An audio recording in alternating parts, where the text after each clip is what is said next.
il y a un principe qu'on appelle le principe de modération universelle. Un principe de modération universelle, ça concerne plusieurs domaines de la science, qu'elle soit de la science pure, la chimie, la physique, ou les sciences humaines, ou l'économie ou autre. Qu'est-ce qu'il dit, ce principe de modération universelle? Il dit que c'est un système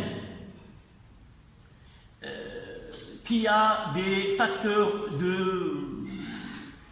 d'état, c'est-à-dire dans un système dont il dépend de certains facteurs.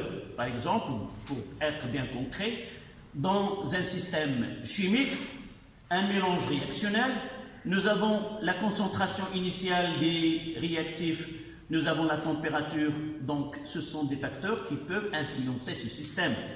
Donc si nous avons un système, il dépend de certains facteurs, et si ce système il est en équilibre ou il est stable, toute variation d'un facteur qui affecte cette stabilité oblige le système à se déplacer dans le sens inverse du facteur qui le provoque. Est-ce que c'est compris? Je vais donner des exemples. Je vais partir de chimie. En chimie, nous avons un mélange réactionnel, nous avons des réactifs et des produits. Là, c'est une lecture de ce principe universel par les chimistes. Il y a plusieurs savants, ils ont traduit ce principe qui est universel du point de vue chimique. Donc voici la version de ce principe en chimie. J'ai un système formé par des réactifs et des produits, et à l'état d'équilibre, la concentration des espèces chimiques intervenant dans ce mélange, comme nous l'avons déjà étudié, tend vers une valeur constante. Donc la concentration tend vers une valeur finale qui est la concentration, l'équilibre. Mais à cet état d'équilibre, si nous essayons d'enlever une espèce chimique dans ce mélange réactionnel, pour être bien concret, nous allons étudier ceci par la suite. La réaction entre un acide et un alcool donne un ester et de l'eau. À l'équilibre, j'ai l'acide carboxylique, j'ai l'alcool, j'ai l'eau et j'ai l'ester, les quatre.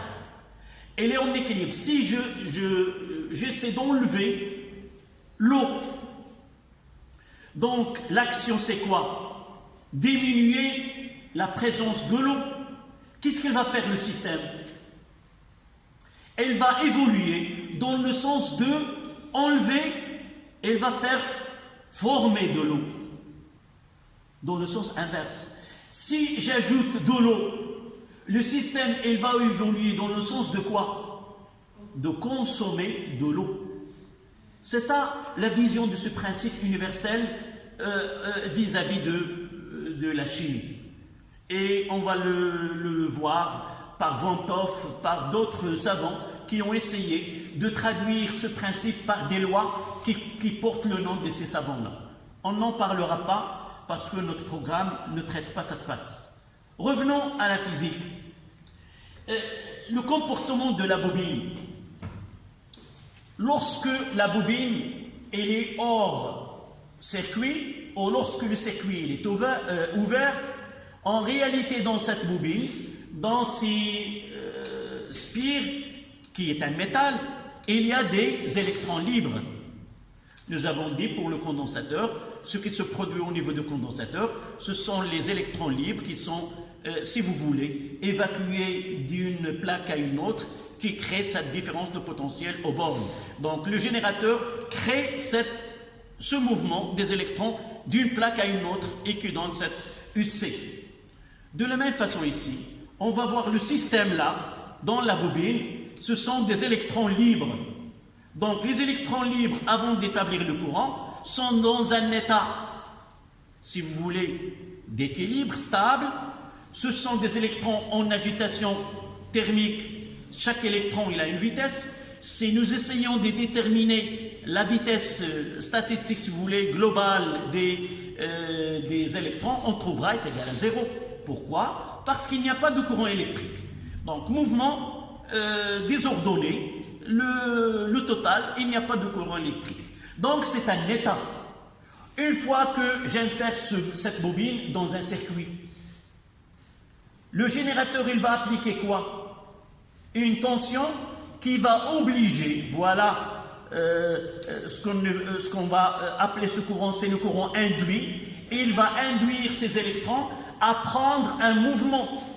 Il était dans un état d'équilibre, on va les faire sortir de cet état. Donc il y a une réaction de ces électrons. Donc le générateur, il va obliger de le faire circuler dans un sens bien déterminé qui est donné par le générateur. À votre avis, quel est le comportement de ces électrons vis-à-vis à ce courant qui est imposé par le générateur? Quelle est la réaction? Il va s'opposer à la cause qui va créer ce courant. Donc, au début, ces électrons-là, ils vont s'opposer à ce courant qui est donné par le générateur en créant, et là, le comportement de la bobine apparaît. La bobine, elle va créer son propre courant pour s'opposer au courant qui est donné par le générateur. On parlera d'un courant induit qui est provoqué par le courant de générateur. Pourquoi? Comment se produit ceci? On peut le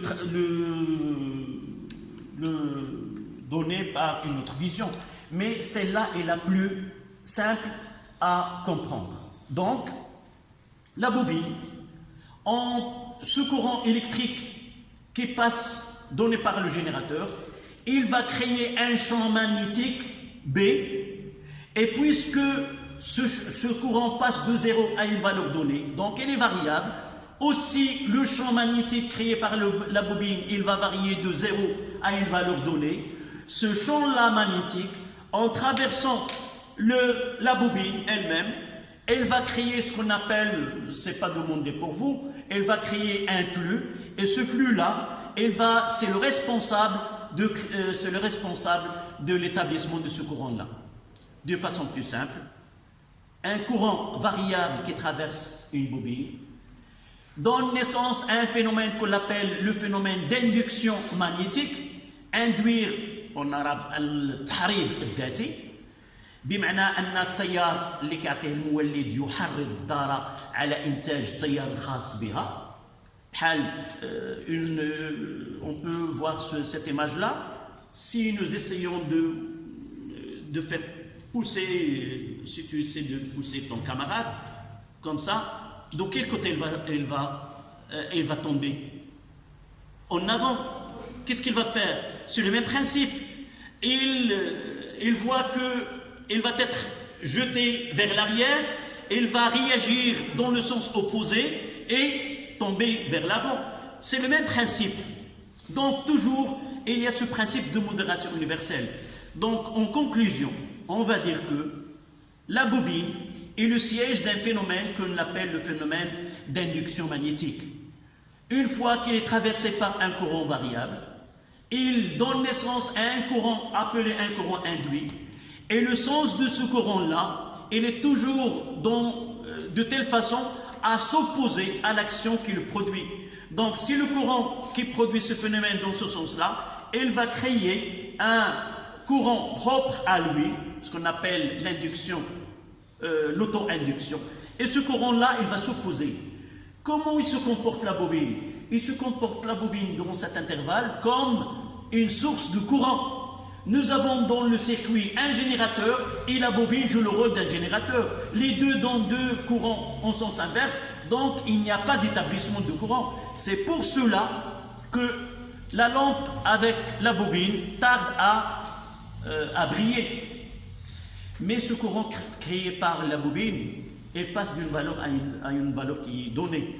Une fois que l'intensité de courant dépasse celle de la bobine, on passe de temps de ce qu'on appelle de régime transitoire au régime permanent, et par la suite, la nouvel état d'équilibre, si vous voulez, c'est que les électrons sont habitués à un courant qui passe dans le circuit.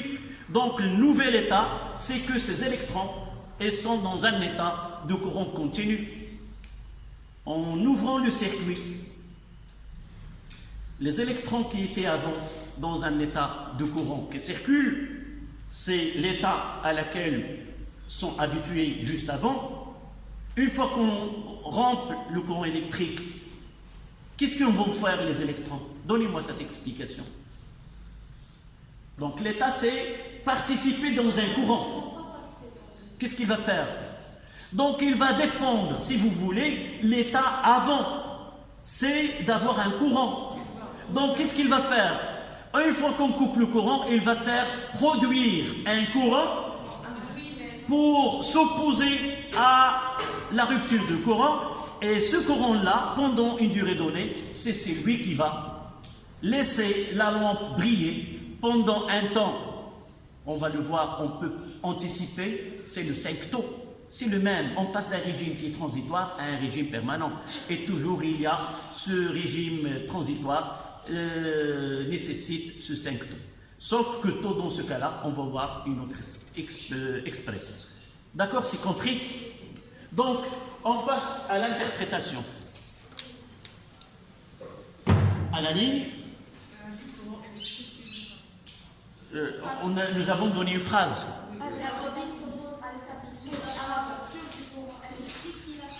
Donc, à la ligne,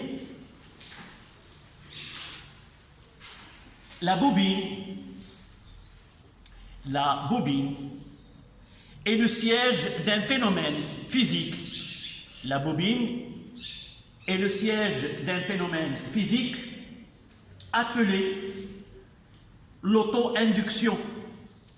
Appelé l'auto-induction. D'un phénomène physique appelé l'auto-induction.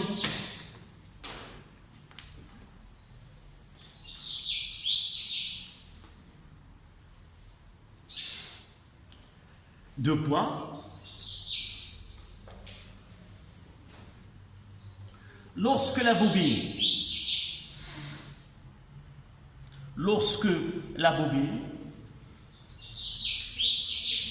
est traversée, oui, il nous accompagne dans la salle de Simedamba. Maintenant, il est passé à la salle de physique. Il nous a cherché. Ah ouais. C'est pas lui, mais des générations. Toujours, un oiseau n'oublie pas son nid. Donc, les générations qui viennent toujours, elles. Donc, revenons à la phrase. La bobine est le siège d'un phénomène appelé l'auto-induction, virgule. Lorsque la bobine est traversée par un courant électrique variable, lorsque la bobine est traversée par un courant électrique variable,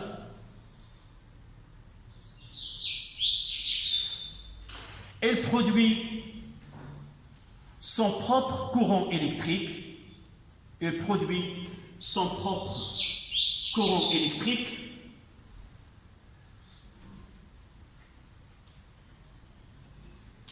Son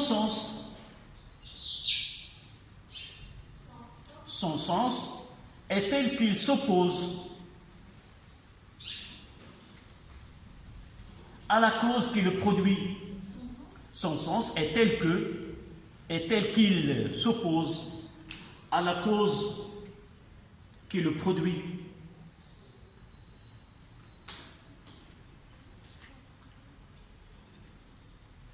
Deux points à la ligne.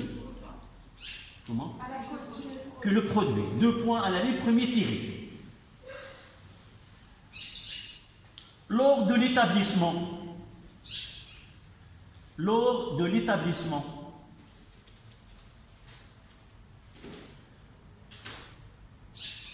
elle crée un courant. Elle crée un courant de sens opposé qui tarde la lampe à briller.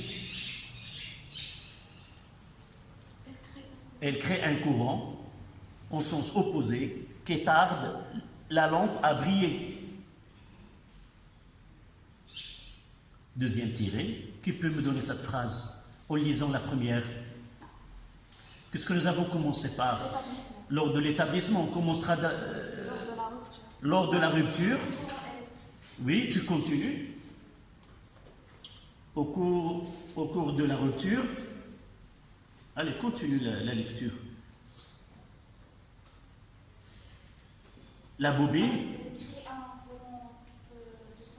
opposée.